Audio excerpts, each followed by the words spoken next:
Good morning నేను Chandu. Welcome to prime 9 paper watch. ఇవాళ ప్రధాన దినపత్రికల్లో ఉన్నటువంటి ప్రధానమైన అంశాలు ఏంటి, హెడ్లైన్స్గా ఏమున్నాయి అవన్నీ కూడా చూద్దాం. అంటే రెండు తెలుగు రాష్ట్రాలు టు ఆంధ్ర అదేవిధంగా తెలంగాణలో ప్రధాన దినపత్రికలో వచ్చినటువంటి వార్తా సమాహారం అంతా కూడా ఇప్పుడు మనం చూసేటువంటి ప్రయత్నం చేద్దాం. ముందుగా మనం ఈనాడుకి సంబంధించి చూసుకుంటే కనుక సో దాదాపు పెద్ద అక్షరాలతో మనం ఇక్కడ చూసుకుంటే కనుక నాలెడ్జ్ ఎకానమీ ఏఐ హబ్గా విశాఖ, $135 బిలియన్ ఆర్థిక వ్యవస్థగా విఈఆర్ అనేటువంటిది మనం ప్రధానటువంటి హెడ్లైన్గా మనం చూడొచ్చు ఇక్కడ.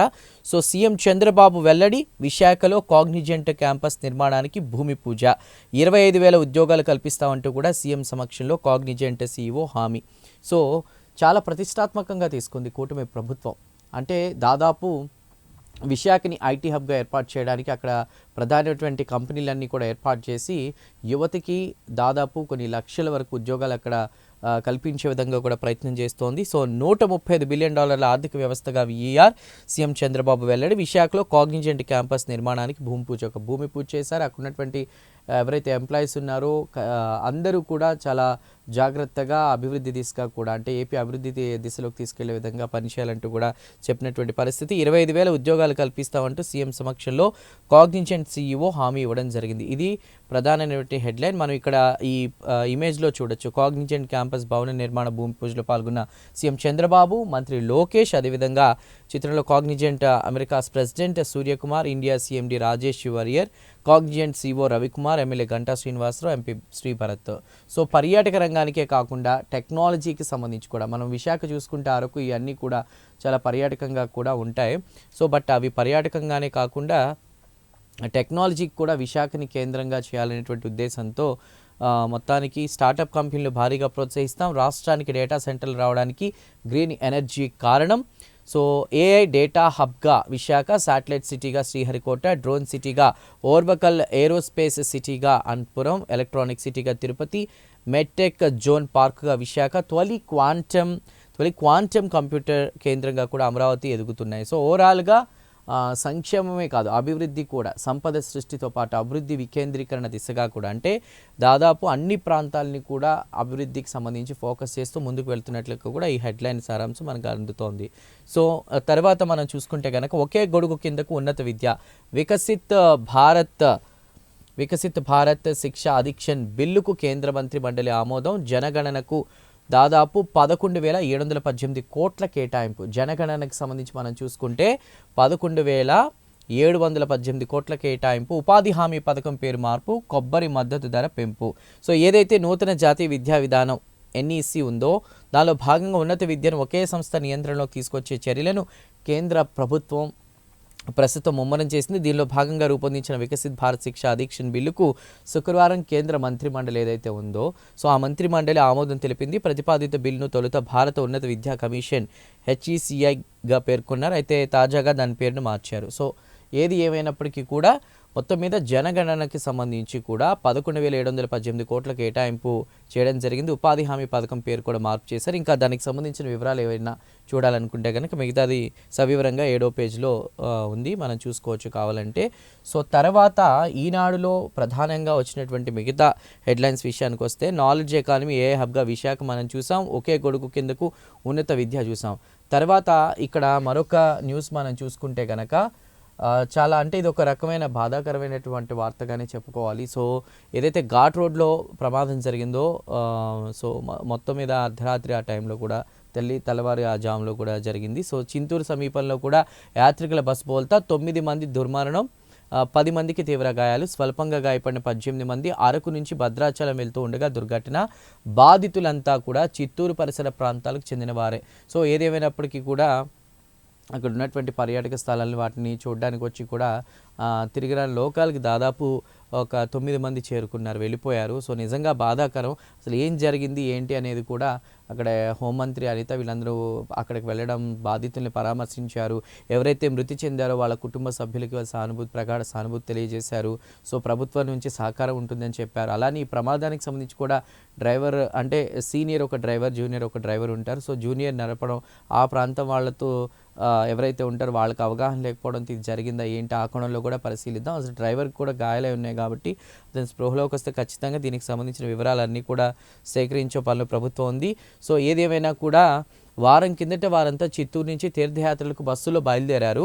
సో వివిధ ఆలయాలను దర్శించుకున్నారు. అల్లూరి సీతారామరాజు జిల్లా అరకులోయలో గురువారం సాయంత్రం ఆనందంగా గడిపారు.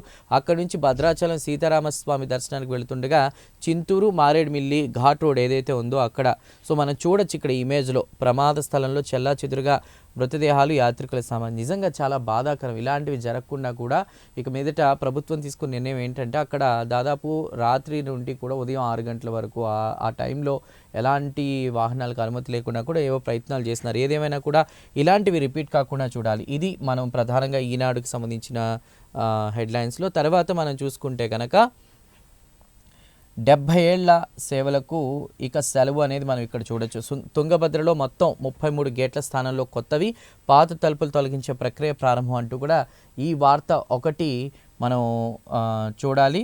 సో అదేవిధంగా మనం ఇక్కడ కింద చూడొచ్చు deputy CM Pawan Kalyan, AP deputy CM Pawan Kalyan, తర్వాత పక్కన ఒక చిన్నారి ఆంధ్ర క్రికెటర్ కరుణకుమార్కి చెక్కు అందజేస్తున్న పవన్ కళ్యాణ్. ఆంధ్ర క్రికెటర్లకు ఏదైతే అండగా నిలవాలి ఉప ముఖ్యమంత్రి పవన్ కళ్యాణ్. మహిళల అంధ క్రికెట్ జట్టు సభ్యులకు దాదాపు 84 లక్షల సొంత సొమ్ము బహుకరణ. నిజంగా డిప్యూటీ సీఎం పవన్ కళ్యాణ్ విషయానికి వస్తే కనుక ఆయనకు వస్తున్నటువంటి వేతనం నుంచి కూడా అనాథ పిల్లలకు కావచ్చు, గ్రామ పంచాయతీల విషయంలో కూడా పంచాయతీలకు ఇచ్చినటువంటి నిధులు తన సొంత నిధులు కావచ్చు 4 కోట్ల రూపాయలు 40 పంచాయతీలకి. అదేవిధంగా ఇప్పుడు మళ్ళీ మనం చూస్తే కనుక కుడి చేతికి తెలియకుండా ఎడం చేతికి సహాయం అంటారు కదా, అలా చాలా సొంత నిధులే సహాయం చేస్తారు. సో ఇక్కడ కూడా మనం చూసుకుంటే కనుక మహిళల అంధ క్రికెట్ జట్టు సభ్యులకి దాదాపు 84 లక్షల సొంత సొమ్మును ఆయన బహుకరించారనమాట. సో అప్రిషియేట్ చేస్తూ ఉన్నారు. ఆంధ్ర క్రికెటర్ కరుణకుమార్కి చెక్ అందజేసిన పవన్ కళ్యాణ్ అనేటువంటి మనం ఇమేజ్ చూడొచ్చు. సో ఇది మరొక వార్త. అదేవిధంగా ఇక్కడ మెయిన్గా హైలైట్ అయినటువంటి వార్త మనం చూసుకుంటే ఈనాడులో మద్యం కంపెనీలతో శ్రీధర్ రెడ్డి సంప్రదింపులు. ముఖ్యంగా ముడుపుల వసూళ్లలో కీలక పాత్ర పోషించారు. ఆయన బెయిల్ పిటిషన్ కొట్టేయండి, హైకోర్టులో సిఐడి వాదనలు. సో బెయిల్ పిటిషన్ కొట్టేయమంటూ కూడా సిఐడి వాదనలు వినిపిస్తున్నటువంటి పరిస్థితి, అది ప్రధానంగా ఉన్నటువంటి హెడ్లైన్గా మనం చూస్తున్నాం. సో ఇక వివరాల్లోకి వెళితే కనుక తాను చెప్పిన కంపెనీలకే మద్యం ఆర్డర్లు ఇవ్వాలని సజ్జల శ్రీధర్ రెడ్డి గత ప్రభుత్వ హయాంలో అధికారులను ఆదేశించారని సిఐడి తరపున సీనియర్ న్యాయవాది సిద్ధార్థ్ అగర్వాల్ శుక్రవారం హైకోర్టులో వాదనలు వినిపించారు. మద్యం విధానం రూపకల్పనకు సంబంధించి కూడా ప్రైవేటు వ్యక్తులు అధికారులతో నిర్వహించిన సమావేశాలు ఆయన పాల్గొన్నారని తెలిపారు. ఇదొక అంటే మనం కొంచెం డీటెయిల్గా వెళ్తే మనకు అర్థమవుతున్న విషయం అది. విధాన రూపకల్పన, మద్యం ఉత్పత్తి చేసే కంపెనీలతో సంప్రదింపులు జరిపి ముడుపులు వసూలు చేయడంలో శ్రీధర్ రెడ్డిది కీలక పాత్ర అనేది మనం చూస్తున్నాం. వారు పేర్కొన్నారు. ఈ మేరకు నిందితులు సాక్షులు వాగ్మూలాలు ఇచ్చారన్నారు. ముడుపులు ఇచ్చేందుకు కూడా ముందుకు రాని ప్రముఖ మద్యం బ్రాండ్ల కంపెనీలకు ఆర్డర్లు ఇవ్వకుండా పక్కన పెట్టాలని వెల్లడించారు. మద్యం విధానం వల్ల శ్రీధర్ రెడ్డికి ఆసక్తి ఉన్న ఎస్పీవై ఆగ్రోస్ సంస్థ దాదాపు 1569 కోట్లకు సంబంధించి లబ్ధి పొందారు. 1569 కోట్లకు సంబంధించి కూడా లబ్ధి పొందారని చెప్తున్నారు. సో ఈ కేసులో ఇంకా సాక్ష్యాలు సేకరించాల్సి ఉందని, ఈ దశలో ఆయనకు బెయిల్ ఇస్తే దర్యాప్తుకు ఆటంకమని వాదించారు. ఆయన బెయిల్ పిటిషన్ కొట్టేయాలని కోరారు. మద్యం కుంభకోణం కేసులో బెయిల్ కోరుతూ శ్రీధర్ రెడ్డి హైకోర్టు దాఖలు చేసినటువంటి వ్యాజ్యంపై శుక్రవారం జరిగిన విచారణలో ఇరువైపు వాదనలు ముగియడంతో తీర్పును రిజర్వ్ చేస్తున్నట్లు హైకోర్టు న్యాయమూర్తి జస్టిస్ వెంకట జ్యోతిర్మయ్ ప్రకటించారు. అంతకుముందు శ్రీధర్ రెడ్డి తరపు న్యాయవాదులు కూడా దీనికి సంబంధించి ముందుకు వెళ్ళినటువంటి పరిస్థితి. అంటే ఇది ఓవరాల్గా ఇంకా డీటెయిల్గా కావాలంటే మిగతా అది 7వ పేజ్లో మనం చూడొచ్చు. బట్ ఏది ఏమైనా కూడా ముడుపుల వసూళ్లలో కీలక పాత్ర పోషించారు. సో ఆయన బెయిల్ పిటిషన్ కొట్టేయండి, హైకోర్టులో సిఐడి వాదనలకు సంబంధించినటువంటి ప్రధాన వార్తని మనం హైలైట్గా ఇక్కడ మనం చూస్తున్నాం. సో ఇంకా మిగతా అంశాలకు సంబంధించి మనం చూసుకుంటే కనుక ఇక్కడ మరో వార్త ఉంది. మనం చూస్తే కాంగ్రెస్ దిగ్గజ నేత శివరాజ్ పాటిల్ కన్నుమూత, సుదీర్ఘ రాజకీయ జీవితంలో పలు కీలక బాధ్యతల నిర్వహణ. సో కాంగ్రెస్కి సంబంధించినటువంటి శివరాజ్ పాటిల్ ఎవరైతే ఉన్నారో ఆయన చనిపోయినటువంటి వార్త ఏదైతే ఉందో అది మనం చూస్తూనే, ఇంక మరోవైపు ఇప్పటి వరకు ఒక్క అధికారి పైన కోప్పడలేదు, రోజు నిద్రపోయేది 3.5 గంటలే, ఎన్డీఏ ఎంపీలకు ఇచ్చినటువంటి విందులో ప్రధాని మోదీ. సో మనం చూస్తూ ఉన్నాం అంటే మిగతా రాష్ట్రాల్లో ఎక్కడ చూసుకున్న నార్త్ ప్లేసెస్లో అక్కడ బీజేపీ స్ట్రెంథన్గా ఉన్నటువంటి పరిస్థితి చాలా వరకు ప్రాంతాల్లో. కానీ ఇక్కడ సౌత్ విషయానికి వస్తే ఇటు తెలంగాణలో రెండో స్థానంలో రావడానికి లేదా అధికారంలో ఉండాలి, లేదా రెండో స్థానంలో బీఆర్ఎస్ ప్లేస్ని కైవసం చేసుకోవాలన్నట్టుగా కూడా ప్రధాని చెప్పినట్టుంది. ఎవరైనా సరే వైసీపీ అయినా కూడా ప్రజల్లోకి తీసుకువెళ్ళండి, వాళ్ళని క్వశ్చన్స్ చేసినా కూడా వాళ్ళని విమర్శించండి, కౌంటర్ ఇవ్వండి అంటూ కూడా మాట్లాడినటువంటి పరిస్థితి ఏదైతే విందు ఏర్పాటు చేశారో ఇటు తెలంగాణకు సంబంధించి ఏపీకి సంబంధించి కూడా మనం చూసుకుంటే. సో ఇప్పటి వరకు ఒక్క అధికారి పైన కోప్పడలేదు. ఎందుకు కోప్పడలేదు, ఎందుకు ప్రశ్నించట్లేదు, ప్రజల్లోకి తప్పుగా వెళుతుంది అన్నటువంటిది తెలియజేసినటువంటి పరిస్థితి. సో ఆ తర్వాత ఏదైతే విశాఖకు సంబంధించినటువంటి మరొకటి చూసుకుంటే, ప్రపంచంతో విశాఖ పోటీ, కాగ్నిజెంట్ రాక టెక్ యుగానికి నాంది, ఏపీ ఎకనమిక్ పవర్ హౌస్గా విశాఖను తీర్చిదిద్దుతాం అంటూ కూడా మంత్రి లోకేష్ ఏదైతే కొన్ని కీలక వ్యాఖ్యలు చేశారో దానికి సంబంధించినటువంటి వార్తను మనం చూస్తూ ఉన్నాం. టెక్ తమ్మిన నాన్-రెల్ టెక్నాలజీస్, అదేవిధంగా ఏసీఎన్ ఇన్ఫోటెక్ హెల్త్ కేర్ సంస్థల భవనాలకు భూమి పూజ చేస్తున్న మంత్రి లోకేష్ ఇక్కడ మనం ఇమేజ్లో చూడొచ్చు. సో ఇవి అంటే ఏపీలో ఏదైతే ఇతర రాష్ట్రాలకు తరలిపోకుండా యువత అంతా కూడా విశాఖ కేంద్రంగా డెవలప్ చేస్తున్న తర్వాత రకరకాల కంపెనీలు ఇక్కడికి వస్తాయి. సో ఆంధ్రప్రదేశ్ని ఏది ఏమైనా కూడా సుస్థిరంగా అభివృద్ధి చేసే దిశగా ముందుకు తీసుకెళ్తాం అనేటువంటి మెసేజ్ని అయితే తీసుకువెళ్ళారు.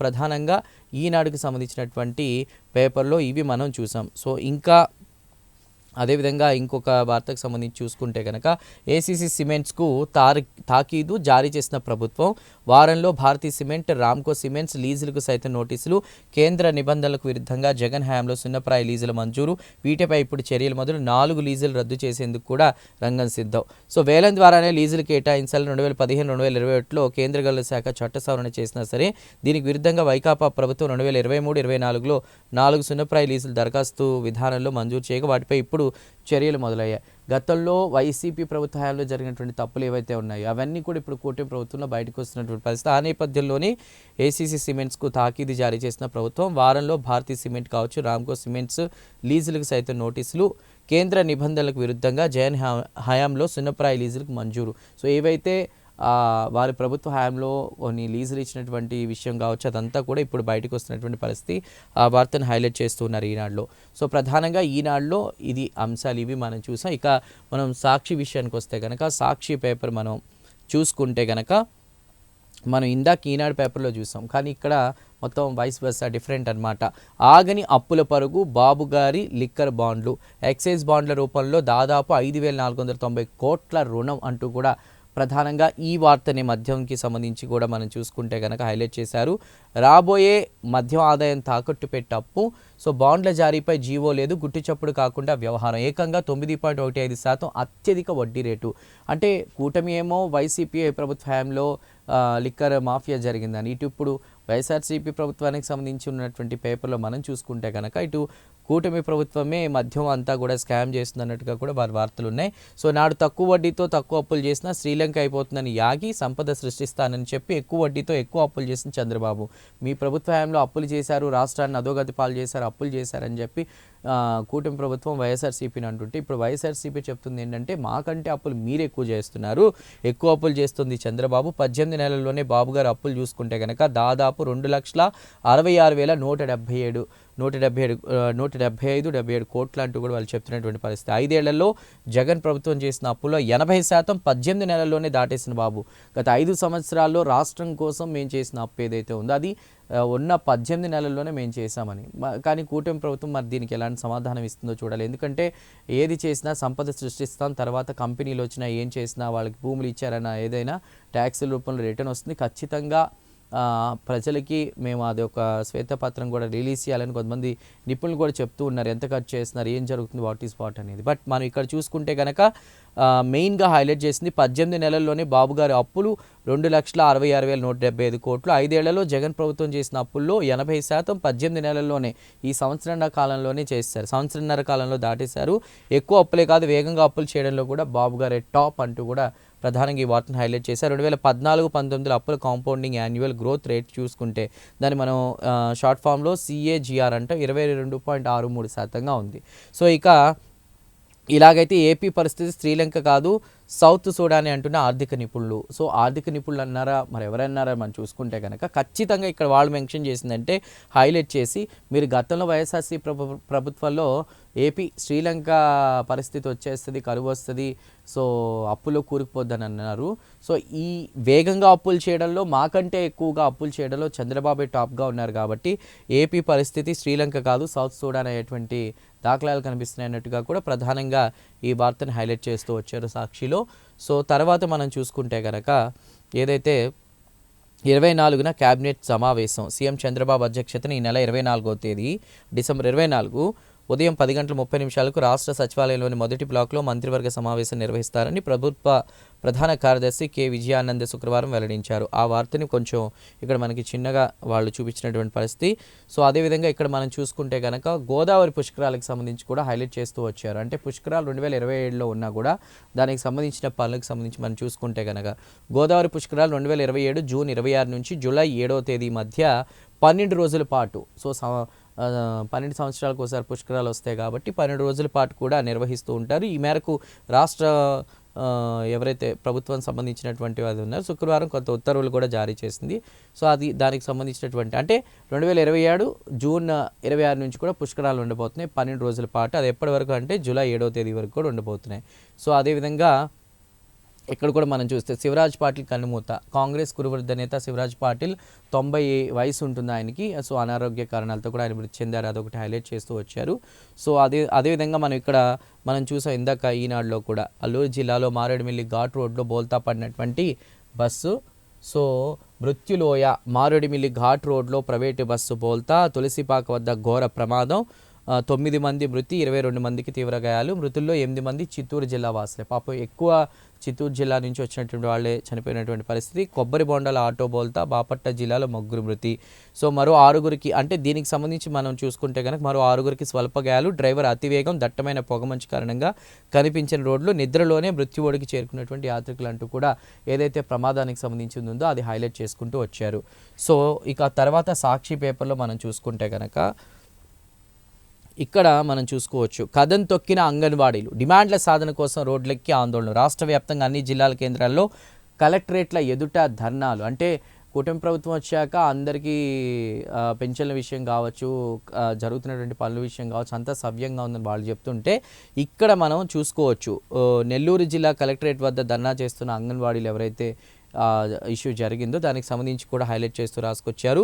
పలు చోట్ల ముట్టడికి యత్నం, అడ్డుకున్న పోలీసులు ఉద్రిక్తత. చంద్రబాబు అధికారంలో ఉంటే ఒకలా లేకపోతే ఒకలా ఉంటారని మండిపాటు. డిప్యూటీ సీఎం పవన్ కళ్యాణ్ కూడా పట్టించుకోవడం లేదని అంగన్వాడీలు ఫైర్ అవుతున్నట్లు కూడా ఆ వార్తను మనం చూస్తున్నాం. చంద్రబాబు ప్రభుత్వానికి ఇది మొదటి ప్రమాద హెచ్చరిక.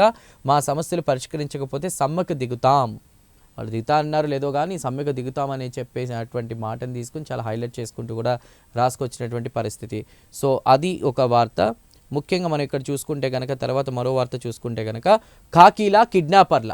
వైఎస్ఆర్సీపీ కార్పొరేటర్లు సొంత గూటికి చేరితే జీర్ణించుకోలేకపోయినటువంటి టీడీపీ నేతలు ఎవరైతే పార్టీకి సంబంధించి మళ్ళీ సొంత గూటికి వచ్చేస్తున్నారో అది చూసి ఓర్వలేకపోతున్నారు. పోలీసులను అడ్డుపెట్టుకుని కక్ష సాధింపు చర్యలు. నెల్లూరు నుంచి తాడేపల్లి వెళ్ళినటువంటి కార్పొరేటర్ మరో కార్పొరేటర్ కుమారుడి కిడ్నాప్. అదేవిధంగా రాత్రంతా గుంటూరు, ప్రకాశం జిల్లాలో పోలీస్ స్టేషన్లు తిప్పుతూ వేధింపులు. తీవ్రంగా కొట్టి భయపెట్టి టీడీపీకి జై కొట్టించడంలో కీలక పాత్ర. పొరపాటుగా వెళ్లామని, టీడీపీలోనే కొనసాగుతామని తెల్లారేసరికి వీడియో రిలీజ్. ఆ ఇద్దరిని కోర్టులో హాజరుపరుస్తామని చెప్పి టీడీపీ నేతలకు అప్పగించిన వైనం. పోలీసుల బరితెగుంపుపై సర్వత్రా విమర్శలు. కాకీలా కిడ్నాపర్లా. కూటమి ప్రభుత్వం ఏది చెప్తే అది చేస్తూ ఉన్నారు వీళ్ళు పోలీసులా అంటూ కూడా ఒక వార్తను ప్రధానంగా రాసుకుంటూ వచ్చారు. సో కోర్టుకు తీసుకెళ్తామని చెప్పి టీడీపీ వాళ్ళకి అప్పచెప్పారు వీళ్ళు. సో వాళ్ళని బెదిరించి భయపెట్టి నయానో భయానో మళ్ళీ మేము టీడీపీలో ఉంటామంటున్నారు. మా పార్టీలోకి సొంత గుటికి చేరుతానంటే ఒప్పుకోనటువంటి పరిస్థితి అంటూ కూడా రాసుకొచ్చినటువంటి న్యూస్ చూస్తున్నాయి. ఇది ఎక్కడో కాదు, పొట్టి శ్రీరాములు నెల్లూరు జిల్లాలో కాకీల అధికారిక కిరాయి గుండాల్లా కిడ్నాపర్లుగా వ్యవహరిస్తున్నారంటూ కూడా రాసుకొచ్చారు. సో అదేమైనా కూడా ఇంకా డీటెయిల్గా కావాలంటే కిడ్నాప్కి సంబంధించి చూసుకుంటే కనుక నెల్లూరు 34వ వార్డు కార్పొరేటర్ దాన్ని కిడ్నాప్ అంటూ 8దో దీనికి సంబంధించింది ఇంకొంచెం మనం ప్రధానంగా డీటెయిల్గా చూడవచ్చు. సో మరో వార్త మనం చూసుకుంటే కనుక కిలోమీటర్కు దాదాపు 180.35 కోట్లు. ఇది యాక్సిస్ రోడ్ను NH16తో అనుసంధానించేటువంటి పనుల కాంట్రాక్ట్ విలువ. సో దాదాపు ఇక్కడ మనం చూసుకుంటే గనక 511.84 కోట్లతో టెండర్ నోటిఫికేషన్ జారీ. ఏదైతే మనం ఇక్కడ ఇమేజ్లో కూడా చూడొచ్చు అనమాట. NHAI నిర్మించిన విజయవాడ బెంజ్ సర్కిల్ ఫ్లైఓవర్కు కిలోమీటర్కి అయినటువంటి వ్యయం ఏదైతే ఉందో అది 69 కోట్లే. ఇక్కడ మనం చూసుకుంటే టెండర్ నోటిఫికేషన్కి సంబంధించి 511.84 కోట్లతో, సో 4.05% ఎక్సెస్తో కూడా 532.57 కోట్లకు కోట్ చేసి L1గా నిలిచినటువంటి NCC అంటూ రాసుకొచ్చారు. ఆ సంస్థకే పనులు అప్పగిస్తూ కేబినెట్ ఆమోద ముద్ర. దాంతో ఖజానాపై అదనంగా దాదాపు 20 కోట్లకు పైగా, అంటే 20 ఎస్టిమేట్ చేసింది 20 కోట్లకు పైగా. ఇక్కడ ఖచ్చితంగా వాళ్ళు చెప్తుంది ఏంటంటే 20.73 కోట్ల భారం, పన్నుల రూపంలో మరో 98.66 కోట్ల రియంబర్స్. దాంతో కాంట్రాక్ట్ విలువ దాదాపు 631.23 కోట్లు. సో 3.5 కిలోమీటర్ల పొడవున 6 వరుసలతో రోడ్డు నిర్మాణం. ఇందులో 2.4 కిలోమీటర్ల మేర ROB ఎలివేటెడ్ కారిడార్. సో ముఖ్యంగా వాళ్ళు చెప్తుంది ఏంటంటే బెంజ్ సర్కిల్ ఫ్లైఓవర్కు కిలోమీటర్కి అయిన వ్యయం అయితే 69 కోట్లే, కానీ ఎక్కువగా వీళ్ళు దోచేశారు, కాజేశారు అన్నట్టుగా కూడా రాసుకొచ్చినటువంటివన్నీ మనం చూస్తూ ఉన్నాం. సో మరి అక్కడ ఏమంటారు, నిజం దేవుడికి ఎరిక ఏం జరిగింది ఏంటి అనేది కనుక ఖచ్చితంగా. సో ఏది ఏమైనా కూడా తప్పు చేసినప్పుడు ఖచ్చితంగా చెప్పాలి కాబట్టి ఒకవేళ ఆ లెక్కలకు సంబంధించి మరి ఏదైనా బయటపడుతుందేమో చూడాలి. సో ఒకే నియంత్రణ వ్యవస్థలో మరో వార్త చూసుకున్నట్లయితే కొంచెం హైలైట్ చేస్తూ, ఒకే నియంత్రణ వ్యవస్థలో కూడా ఉన్నత విద్య UGC AICTE NCTE స్థానంలో ఒకే రెగ్యులేటరీ. సో వికసిత్ భారత్ శిక్ష అధిక్షన్ బిల్లు సంబంధించి కూడా కేంద్ర కేబినెట్ ఆమోదం. ప్రధాని మోదీ నేతృత్వంలో సమావేశమైన మంత్రివర్గం. జాతీయ గ్రామీణ ఉపాధి హామీ పథకం పేరు మార్పు. 2027లో 2 దశల్లో డిజిటల్ జనగణన. దానికి మనం ఇందాకే చూసాం 11,000 కోట్లకు పైగా కూడా కేటాయించడం. అదంతా కూడా బీమాలో FDIలు 74% నుంచి 100%కి పెంపు. 2026 సీజన్లో ఎండు కొబ్బరి కనీస మద్దతు ధర పెంపు. కాలం చెల్లినటువంటి చట్టాల రద్దు బిల్లుకు ఆమోదం అంటూ కూడా రాసుకొచ్చారు. సో కేంద్ర మంత్రివర్గం పలు కీలక నిర్ణయాలు అయితే తీసుకుంది. దీన్ని బట్టి మనం అంతా ఓవరాల్గా చూసుకుంటే ఉన్నత విద్యతో పాటు జాతీయ గ్రామీణ ఉపాధి హామీ పేరు ఆ పథకం ఏదైతే ఉందో అది మార్పు, జనగణన, పంటలకు కనీస మద్దతు ధరకు సంబంధించి బీమాలో విదేశీ ప్రత్యక్ష పెట్టుబడులు సహా పలు అంశాలపై తీసుకున్న నిర్ణయాల వివరాలను కేంద్ర మంత్రి అశ్విని వైష్ణవ్ మీడియాకు తెలిపినటువంటి ప్రెస్ మీట్ పెట్టి చెప్పినటువంటి సందర్భం ఏదైతే ఉందో ఆ న్యూస్ని హైలైట్ చేసుకుంటూ కూడా రాసుకొచ్చారు. సో సాక్షిలో ప్రధానంగా ఉన్నటువంటి వార్తలు అయితే మనం ఇవి డిస్కస్ చేసాం. సో మరి ముఖ్యంగా అయితే ఇక్కడ ఇంకో వార్త మనం చూసుకోవాలి. ముందస్తు కార్యక్రమాలు ఎలా సాగుతున్నాయి? పదవీకాలం ముగుస్తున్న గ్రామ పంచాయతీ, మున్సిపాలిటీల, స్థానిక సంస్థల ఎన్నికల నిర్వహణకు ఎన్నికల కమిషన్ ప్రకటించిన ముందస్తు కార్యక్రమాల తీరుతెన్నులపై రాష్ట్ర ఎన్నికల కమిషనర్ నీలం సాహ్ని ఆరా తీశారు. సో ఏదైతే ఎలా సాగుతున్నాయి, వర్క్ ఎలా జరుగుతోంది వాటికి సంబంధించి కూడా, ఎందుకంటే ఎంతో కీలకము పంచాయతీ, మున్సిపాలిటీల, స్థానిక సంస్థల ఎన్నికల నిర్వహణకు ఎన్నికల కమిషన్ ప్రకటించిన ముందస్తు కార్యక్రమాల తీరుతెన్నులపై రాష్ట్ర ఎన్నికల కమిషనర్ ఎవరైతే ఉన్నారో నీలం సాహ్ని ఆరా తీసినటువంటి పరిస్థితి, దాన్ని ప్రధానంగా కూడా హైలైట్ చేస్తూ వచ్చారు. ఇది సాక్షికి సంబంధించి. సో ఇక్కడ మనం కొంత ఇంటర్నేషనల్కి సంబంధించిన న్యూస్లో కూడా మనం చూసుకుంటే కనుక, చైనీయులకు బిజినెస్ వీసాలు. భారత్ను సందర్శించే చైనా వృత్తి నిపుణులకు సులువుగా బిజినెస్ వీసాలు జారీ చేయాలని భారత ప్రభుత్వం నిర్ణయించింది. ఆ వివరాలు ఏమైనా కావాలంటే కనుక మనం 6వ పేజీలో డీటెయిల్గా చూడొచ్చు. సాక్షిలో అయితే ప్రధానంగా ఉన్నటువంటి వార్తా అంశాలు, ప్రధాన అంశాలు ఇవి. ఇక ఆంధ్రజ్యోతి విషయానికి వస్తే కనుక, సో ముందుగా ఇక్కడ మనకు కనపడుతుంది ఏంటంటే హైలైట్గా టెక్ హబ్గా విశాఖ, ఏదైతే ఈనాడు లో మనం చూసామో అదే ఇక్కడ మనం చూస్తున్నాం. కానీ ఈ అంశం ఏది కూడా మనం సాక్షిలో చూడలేదు, కేవలం లిక్కర్ స్కామ్కి సంబంధించి కూడా రాసుకుని వచ్చారు. సో ఇక్కడైతే టెక్ హబ్గా విశాఖ నాలెడ్జ్ ఎకానమీ సిటీగా అభివృద్ధి చెందుతోంది. కాగ్నిజెట్ శంకుస్థాపన సభలో సీఎం. సో గ్రీన్ ఎనర్జీ వల్లే డేటా సెంటర్లు వస్తున్నాయి, 99 పైసలకే భూములు ఇవ్వడం గేమ్ చేంజర్. వైఎస్ఆర్సీపీ ఏమో విమర్శలు చేస్తూ ఉంది, కానీ వీళ్ళు మాత్రం ది గేమ్ చేంజర్ అంటున్నారు. ఎందుకంటే కంపెనీల తర్వాత ట్యాక్స్లు అవి పే చేస్తాయి, సో అక్కడి నుంచి మళ్ళీ సంపద సృష్టి మొదలవుతుంది అని. కాగ్నిజెంట్ ముఖ్యులు ఎక్కువ మంది తెలుగువారు కావడం గర్వకారణం. అన్ని విధాల విశాఖ ఉత్తమ నగరం, కాగ్నిజెంట్ ప్రధాన కేంద్రం ఏపీకి రావాలి. పెట్టుబడులకు ఆ సంస్థ CEO బ్రాండ్ అంబాసిడర్గా మారాలి అంటూ కూడా సీఎం చేసిన వ్యాఖ్యలు. మంత్రి లోకేష్తో కలిసి కాగ్నిజెంట్ మరో 8 సంస్థలకు శంకుస్థాపన. కాగ్నిజెంట్ రాక ఏదైతే ఉందో అది ఒక మైలురాయి అంటూ లోకేష్ చేసిన వ్యాఖ్యలు ప్రధానంగా హైలైట్ చేస్తూ రాసుకొచ్చారు.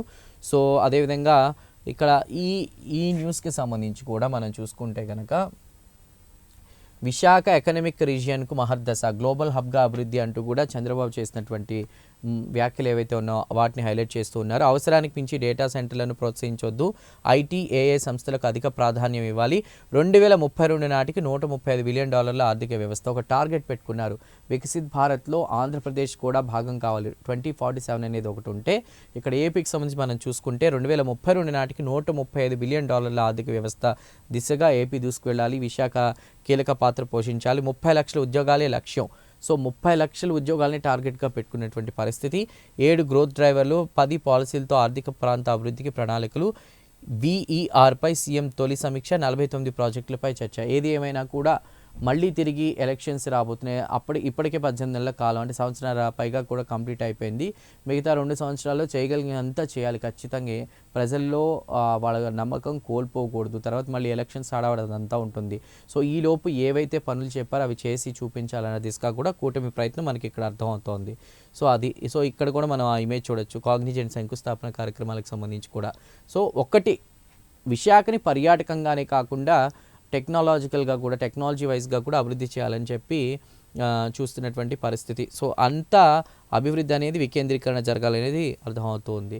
సో తర్వాత ఇక్కడ ప్రధానంగా మనం చూసుకుంటే కనుక పైన హైలైట్ చేస్తూ రాసింది, పొందూరు కద్దరకు జీఐ ట్యాగ్, ఫలించిన కేంద్ర మంత్రి రామ్మోహన్ కృషి అనేది ప్రధానంగా హైలైట్ చేశారు. శ్రీకాకుళం సంబంధించి అక్కడ మన న్యూస్ చూసుకుంటే పొందూరు కద్దరకు పూర్వ వైభవం సాధించేందుకు కేంద్ర మంత్రి రామ్మోహన్ నాయుడు చేసిన ప్రయత్నం ఫలించింది.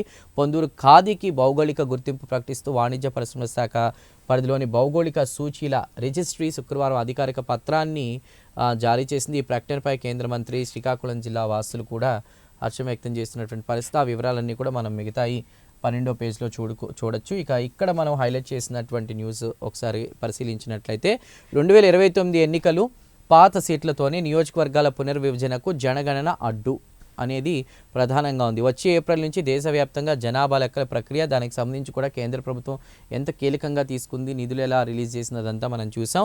సో 2028 జూన్కు పూర్తయ్యేటువంటి అవకాశం. వచ్చే ఏప్రిల్ నుంచే దేశవ్యాప్తంగా జనాభా లెక్కల ప్రక్రియ స్టార్ట్ కాబోతుంది. ఓవరాల్గా అది 2028 జూన్కు పూర్తయ్యే అవకాశం. ఆ తర్వాత పునర్విభజనకు మరో ఏడాదిన్నర, అప్పటికి ముగిసిపోనున్న 2029 ఎన్నికలు, 2034 ఎన్నికల నాటికి కొత్త స్థానాలు.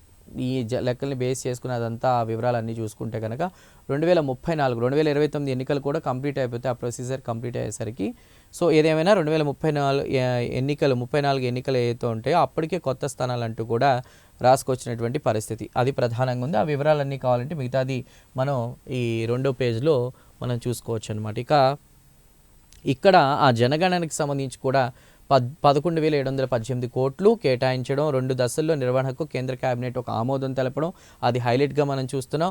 సో ఇంకా వివరాలు మనం చూసుకుంటే జాతీయ గ్రామీణ ఉపాధి హామీ పథకానికి మార్చారు పేరు కూడా. పేరు మనం చూసుకుంటే పూజ్య బాపు గ్రామీణ రోజ్గార్ యోజనగా మార్చారు.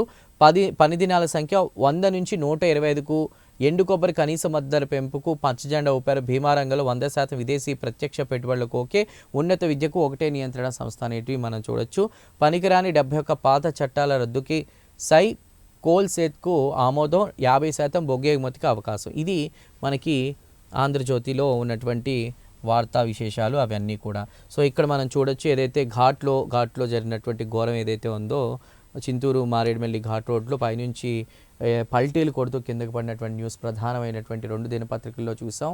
ఈనాడు, సాక్షిలో, అదే ఇక్కడ ఏబిఎన్లో కూడా మనం చూస్తున్నాం, ఆంధ్రజ్యోతిలో. సో అతివేగానికి మరో 5 ప్రాణాలు బలి, కొబ్బరికాయల లోడ్ వాహనంలో కాలువలో బోల్తా, 3 మృతి, 2 తీవ్రగాయాలు, 2 బైకులు ఢీకొని 2 దుర్మరణం. ఈ రోడ్డుకి సంబంధించినటువంటి యాక్సిడెంట్స్కి సంబంధించి కూడా మనం ఈ వార్తను మనం చూస్తున్నాం. ఏది ఏమైనా కూడా భద్రాచలం చేరడానికి అరకు మీదుగా ప్రయాణించినటువంటి పరిస్థితి. సో తెల్లవారుజామున ఆ మంచు అదంతా కూడా, ఏదైనా కూడా ఒక సీనియర్ డ్రైవర్ లేకపోవడం, అతను నిద్రపోవడమో సంథింగ్ జూనియర్ డ్రైవర్ రావడంతో కూడా ఈ ప్రమాదం జరిగిందని అంచనా వేస్తున్నారు. చీకటి, పొగమంచు, ఆపై డ్రైవర్ అతివేగమైన శాపం, ఘాట్ రోడ్లలో రాత్రి ప్రయాణాలు నిషేధిస్తూ కూడా ప్రభుత్వం ఆదేశాలు జారీ చేసినటువంటి అంశాన్ని ప్రధానంగా హైలైట్ చేస్తూ వచ్చినటువంటి పరిస్థితి అనమాట. ఆ న్యూస్ మనం చూస్తూ ఉన్నాం. ఇంకా మిగతాయి మనం చూసుకుంటే కనుక ఇక్కడ బీజేపీ జాతీయ అధ్యక్షుడిగా ధర్మేంద్ర ప్రధాన్ అంటూ కూడా ఒక క్వశ్చన్ మార్క్ వేశారు. ఆ వార్తని మనం హైలైట్ చేస్తున్నటువంటిది మనం చూస్తున్నాం. పార్లమెంట్ సమావేశాలు ముగియగానే ప్రక్రియ వేగవంతం, పరిశీలనలో భూపేంద్ర యాదవ్, శివరాజ్ ఖట్టర్ పేర్లు, ధర్మేంద్రకి అవకాశాలు అధికం, కొత్త ఏడాదికి కొత్త అధ్యక్షుడు. ఇప్పటికే 29 రాష్ట్రాల్లో పూర్తయిన బీజేపీ సంస్థాగత ఎన్నికలు, యూపీ, కర్ణాటక, పార్టీ అధ్యక్షుల ఎంపిక మాత్రమే పెండింగ్ ఉండడంతో కూడా ఏది ఏమైనా కూడా కొత్త సంవత్సరంలో కొత్త అధ్యక్షుడు అయితే మనం చూడబోతున్నాం అనేది మనకు అర్థమవుతుంది. కానీ ఇక్కడ బీజేపీ జాతీయ అధ్యక్షుడిగా ధర్మేంద్రకి ఎక్కువ అవకాశం ఉండేటువంటి ధర్మేంద్ర ప్రధానికి ఎక్కువ అవకాశం ఉండేది మనకి తెలుస్తోంది. ఇక్కడ మనం చూడొచ్చు గుడ్డు ధర పైకి విశాఖలో 100 గుడ్ల హోల్సేల్ ధర 660, విజయవాడలో 690. ధర మరింత పెరిగే అవకాశం డిమాండ్కు అనుగుణంగా ఉత్పత్తి లేకపోవడమే. సో ప్రొడక్షన్ అనేది తగ్గిపోవడంతో కూడా డిమాండ్ కావాల్సి ఉంది. సో ఈ మధ్యకాలంలో మనం చూస్తూ ఉన్నాం ఎగ్స్ తినే సంఖ్య కూడా పెరిగిపోతున్న నేపథ్యంలో కూడా రేట్లు కూడా పెరిగిపోతున్నటువంటి పరిస్థితి. సో ఇక్కడ మనం ఇంకో వార్త మనం చూసుకుంటే కనుక అవును నేను విన్నాను, జయచంద్రారెడ్డి ఇంట్లోనే నకిలీ మద్యం తయారీపై చర్చ అంటూ వీరస్వామి అన్బురసు పోలీసులకు సహాయకుడు వీరస్వామి అంబురసు వాంగ్మూలం డైరీలో సంతకం చేసి కట్టారాజు దగ్గర 8 లక్షలు తెచ్చా. జయచంద్రారెడ్డి సూచనతో ఆ నగదు పిఏ రాజేష్ చేతికి ఇంట్లోని స్కార్పియోలోనే నకిలీ మద్యం సరఫరా. ఆయన గిరిధర్ రెడ్డి జనార్దనరావు కలిసి పనిచేశారు. ఆయన ఆదేశాలతో నా ఫోన్ ధ్వంసం చేశా. మొలకల్ చెరువు కేసులో అన్బురుసు రిమాండ్ రిపోర్టు. మరి ఇప్పుడు వైసీపీ దీన్ని ఏ విధంగా చూస్తుందో మాట్లాడుతుందో చూద్దాం. ఎందుకంటే అవును నేను విన్నాను, నేను అక్కడ ఉన్నాను, వాళ్ళు చెప్పింది నేను చేశాను, వాళ్ళు చెప్పినట్లే ఫోన్ను నేను డ్యామేజ్ చేసుకున్నాను అంటూ కూడా ఆయన చెప్పినటువంటి పరిస్థితి. నిజంగా ఇది ఒక కీలకమైనటువంటి వార్తని మనం చెప్పుకోవాలి. సో ఇవి ప్రధానంగా మనం చూసినటువంటి వార్తలు ఏబిఎన్ ఆంధ్రజ్యోతికి సంబంధించి కూడా. ఇక మనం V6 వెలుగు వార్తాపత్రిక సంబంధించి మనం చూసుకుంటే కనుక నేడు మెక్సికోతో CM football match. Singareni RR9 team కెప్టెన్గా కూడా మ్యాచ్లో పాల్గొనున్న రేవంత్. ఇక్కడ ఈ మ్యాచ్కి సంబంధించి మనం చూసుకుంటే మెస్సీ దాదాపు ఫుట్బాల్కి సంబంధించిన ఎంత పాపులరో చెప్పక్కర్లేదు. ఆయనతో ఫోటో దిగడానికి 10 లక్షలు 100 టికెట్లు హాట్ కేకుల్లో అమ్ముడైపోయాయి. సో మెస్సీ మరి ఇప్పుడు హైదరాబాద్ చేరుకున్నారు. ఇవాళ ఈవినింగ్ ఏదైతే ఉప్పల్ స్టేడియంలో 7 గంటలకు కూడా మ్యాచ్ ఉండబోతోంది. సో ఆ మ్యాచ్లో ఇటు రాహుల్ గాంధీ కూడా తెలంగాణకు అంటే హైదరాబాద్కు రాబోతున్నారు. 7:30 ఆ ప్రాంతంలో చేరుకుంటారని తెలుస్తోంది. సో కొన్ని ట్రాఫిక్ ఆంక్షలు అవన్నీ కొనసాగే అవకాశం ఉంది. ఏదేమైనా కూడా మెస్సీ రాకతో ఇక్కడ ప్రతి చోట సీఎం ఎక్కడైనా అక్కడ ఒక క్రీడాకారులు వస్తే అవన్నీ కామనే, అవార్డు ఇవ్వడం సన్మానించడం. కానీ ఇక్కడ సీఎంఏ మళ్ళీ ఇక్కడ గ్రౌండ్లో కూడా ఆడేటువంటి పరిస్థితి. సో ఫ్రెండ్లీ మ్యాచ్ని ఏర్పాటు చేశారు. అందరూ కూడా చాలా ఆసక్తిగా ఎదురు చూస్తున్నారు ఎప్పుడెప్పుడు అని. రాత్రి 7:30 గంటలకు ఉప్పల్ స్టేడియంలో మ్యాచ్ ఉండబోతోంది. హాజరు కానున్నటువంటి లోక్సభ నేత ప్రతిపక్ష నేత రాహుల్ గాంధీ అంటూ కూడా హైలైట్ చేస్తూ ప్రధానంగా వార్త రాసుకొచ్చారు. ఇక తర్వాత వార్త చూసుకుంటే కనుక ఓట్ చోరీపై పోరాడదాం, రేపు ఢిల్లీలో మహాధర్నాను సక్సెస్ చేద్దాం, CM Revanth Reddy PCC chief Mahesh Goud చర్చ, పార్టీ నేతలు కార్యకర్తల తరలింపుపై సమాలోచన. సో ఓట్ చోరీకి సంబంధించి ఏదైతే జరిగిందని చెప్పి రాహుల్ గాంధీ తీసుకొచ్చారో దానికి సంబంధించి మనం పోరాడదాం అంటూ కూడా ఉన్నటువంటి వార్తను మనం ప్రధానంగా చూస్తున్నాం. ఇక పంచాయతీల్లో బీసీ బలగం. ఫస్ట్ ఫేజ్ సర్పంచ్ ఎన్నికల్లో సత్తా చాటిన బీసీలు దాదాపు సగం స్థానాలు కైవసం. రిజర్వ్డ్తో పాటు జనరల్ సీట్లలో గెలుపు. 25 జిల్లాల్లో 49.16% సర్పంచ్లు బీసీలే. 8 జిల్లాల్లో అత్యధిక సీట్లలో విజయం. పెద్దపల్లి జిల్లాలో 69%, గద్వాల్లో 68% స్థానాలు కైవసం అంటూ కూడా రాసుకొచ్చినటువంటి పరిస్థితి. సో ఏదైతే 14 జనరల్ స్థానాలు ఉన్నాయో 13 మంది కూడా బీసీలే కలుపు. బీసీలకు ఇస్తున్నటువంటి ప్రాధాన్యత పంచాయతీల్లో ఓవరాల్గా ఎలక్షన్స్ ఏదైతే ఫస్ట్ ఫేజ్ కంప్లీట్ అయిందో బీసీల బలగం ప్రదర్శించారు. వాళ్ళ బలం మనకు తెలుస్తుందని. మరి ఇక రేపు 14న సెకండ్ ఫేజ్ పంచాయతీ ఎలక్షన్స్ అవన్నీ కూడా జరగబోతున్న నేపథ్యంలో కూడా ఎలా ఉండబోతుందో చూద్దాం. సో ఏదేమైనా కూడా ఫస్ట్ ఫేజ్ సర్పంచ్ ఎన్నికల్లో సత్తా చాటిన బీసీలు అంటూ హైలైట్ చేసుకుంటూ రాసుకొచ్చినటువంటి పరిస్థితి. ఇక తర్వాత మరో అంశం చూసుకుంటే కనుక సీఎం రేవంత్తో అఖిలేష్ భేటీ, తాజా రాజకీయాలపై చర్చ, రాష్ట్రంలోని సంక్షేమ పథకాలను ఏదైతే వివరించారు సీఎం రేవంత్ రెడ్డి. అదేవిధంగా రాష్ట్ర పండుగ గుర్తింపు దానికి సంబంధించి కూడా ఏవో కొన్ని మాటావంతి అవన్నీ జరిగాయి. సో ఏదేమైనా మనం చూసుకుంటే కనుక ఇటు అఖిలేష్ రేవంత్తో భేటీ అయ్యారు, అటు కేటీఆర్ని కూడా కలిశారు. కేటీఆర్ని కలిసి సో ఇంటికే వచ్చినట్టుంది అన్నట్టుగా కూడా కొన్ని కీలక వ్యాఖ్యలు ఏవో చేశారని అంటున్నారు. ఆ వార్తకు సంబంధించి ఏమైనా వివరాలు కావాలనుకుంటే కనుక సో ఇక్కడ మనం 5వ పేజ్లోకి వెళ్ళి చూడొచ్చు. ఇక ఆరోగ్య తెలంగాణకు గ్లోబల్ సమిట్ ఊతం, తెలంగాణ రైజింగ్ చారిత్రాత్మక విజయం అంటూ కూడా ప్రముఖ క్యాన్సర్ నిపుణుడు దత్తాత్రేయుడు ఎవరైతే ఉన్నారో ఆయన ప్రకటన చేశారు, నోరి దత్తాత్రేయుడు. సో ఏది ఏమైనా ఆరోగ్య తెలంగాణకు గ్లోబల్ సమ్మిట్ తెలంగాణ బ్రాండ్ ఇమేజ్ని అది పెంచింది అన్నట్టుగా కూడా వ్యాఖ్యలు చేస్తున్నారు. అది కూడా రాసుకొచ్చారు. 2వ విడత పోలింగ్ రేపే. సో 4332 పంచాయతీల్లో ఎన్నికలు ముగిసిన ప్రచారం, అభ్యర్థుల సైలెంట్ ఆపరేషన్ షురు. నేడు పోలింగ్ కేంద్రాలకు ఎన్నికల సామాగ్రి తరలింపు. ఈరోజు రేపు 14వ తారీఖు కాబట్టి సో పోలింగ్ నేపథ్యంలో కూడా ఇప్పటికీ అన్ని ఏర్పాట్లు చేస్తారు కాబట్టి అధికారులు పోలింగ్ కేంద్రాలకి ఎన్నికల సామాగ్రి కూడా వెళ్ళిపోయింది. ఓవరాల్గా చూస్తే 4332 పంచాయతీలకు సంబంధించి సెకండ్ ఫేజ్ ఎలక్షన్ కూడా రేపు జరగబోతోంది, అదనమాట విషయం. సో ఇప్పటికే ప్రచారం అదంతా కూడా పూర్తయింది. సో ప్రధానంగా మరో వార్త చూసుకుంటే కనుక ఇక్కడ ప్రధానంగా మనం చూడాల్సింది కేటీఆర్ అండతోనే కబ్జాలు. మాధవరం కృష్ణారావుని వెనుకున్నటువంటి గుంట నక్కను వదలా అంటూ కూడా కవిత ఏవైతే వ్యాఖ్యలు చేశారో ఆ వ్యాఖ్యలకు సంబంధించి మనం చూసుకుంటే, నేను ఇప్పుడు టాస్ మాత్రమే వేసినా ముందుంది టెస్ట్ మ్యాచ్ జాగ్రత్త, హెల్త్ పాలసీకి సంబంధించి బీజం వేసిందే కేటీఆర్ అంటూ కూడా ఇప్పుడు వాళ్ళు బీఆర్ఎస్ ఆరోపణలు చేస్తుంది. కానీ బీజం వేసిందే కేటీఆర్ అంటూ చాలా ఇంట్రెస్టింగ్ కామెంట్సే చేశారు కవిత, అది మనం చెప్పుకోవాలి. సో కేటీఆర్ అండతోనే కబ్జాలు అంతా జరుగుతున్నాయి అనేది కవిత ఒక అస్త్రాన్ని అయితే ప్రస్తుతం సంధించారు. మరి కేటీఆర్ ఏ విధంగా స్పందిస్తారో చూడాలి. ఫోన్ ట్యాపింగ్ వెనుకున్నటువంటి సుప్రీం ఎవరు? ఎస్ఐబి మాజీ చీఫ్ ప్రభాకర్ రావును ప్రశ్నించిన సిట్ అంటూ కూడా ప్రధానంగా రాసుకొచ్చారు. సో ఎక్కడ ఏంటి, ఎందుకు చేశారు ఏంటి, ఏ ఒక్క చిన్న ఆధారాన్ని వదలకుండా కూడా విచారిస్తున్నటువంటి పరిస్థితి. ఇక్కడ మనం ఒక అంశం చూసుకోవాలి. రిటైర్మెంట్ వెనక్కి తీసుకున్న బినేష్ ఫోగాట్ మళ్ళీ తర్వాత రానున్న 2029లో మళ్ళీ పోటీ చేసే అవకాశం అనేటువంటి వార్తను కూడా మనం చూస్తున్నాం. అది దానికి సంబంధించినటువంటి న్యూస్. ఇక ప్రధానంగా అదే శివరాజ్ పాటిల్ కన్నుమూత, అదేవిధంగా పెరిగిన ఇన్ఫ్లమేషన్, కూరగాయలు కావచ్చు, ప్రోటీన్ల ఆహారం, ఇంధనం ధరలు పెరగడం, ఇదంతా కూడా చూసుకుంటే ఇన్ఫ్లమేషన్ పెరిగింది. మరి సో ఏది ఏమైనా కూడా ఈ వార్తలు ఇక్కడ ప్రధానంగా ఉన్నాయి. సో తర్వాత ఇక మనం ఫైనల్గా చూసుకుంటే బీఆర్ఎస్లో భూముల రచ్చ, నేతల పోటాపోటీ ఆరోపణలతో బయటపడుతున్నటువంటి పార్టీ గుట్టు, ఒక్కొక్కడిగా బయటకు వస్తున్న భూభాగోతాలు. సో దీనికి ఇక్కడ ఊతమిస్తూ కూడా కవిత వ్యాఖ్యల్ని మనం చూడొచ్చు. సో ఇక ఫైనల్గా ఉపాధి హామీ 125 రోజులకు పెంపు. సో ఇందాక మనం చర్చించుకున్నాం. సో 100 రోజులు కాదు 125 రోజులు అంటూ పథకం పేరు కూడా పూజ్య బాపు గ్రామీణ రోజ్గార్ యోజనగా మార్చారు. ఇక అదేవిధంగా 2 దశల్లో 2027 జనాభా లెక్కలు 11,710 కోట్లకు పైగా 18 కోట్లు కేటాయించారు, అది కూడా మనం చూసి. ఇక ఫైనల్గా ఇక్కడ చూస్తే బర్త్ టూరిజంపై అమెరికా నిఘా, గర్భిణుల వీసా దరఖాస్తులపై అన్ని కోణాల్లో స్క్రూటినీ. సో ఇది ఏదైనా కూడా వీసాలకు సంబంధించి కూడా పలు రకాల ఆరోపణలు అవన్నీ కూడా చేస్తున్నారు. ప్రధానంగా మనం వెలుగు సంబంధించి కూడా చూసుకుంటే కనుక ఇవి ప్రధానంగా ఉన్నటువంటి వార్తలు. సో ఇది ప్రధానంగా అన్ని వార్తాపత్రికల్లో ఉన్నటువంటి ప్రధానమైన వార్తలు 2 తెలుగు రాష్ట్రాలకు సంబంధించి కూడా మనం చర్చించాం కదా.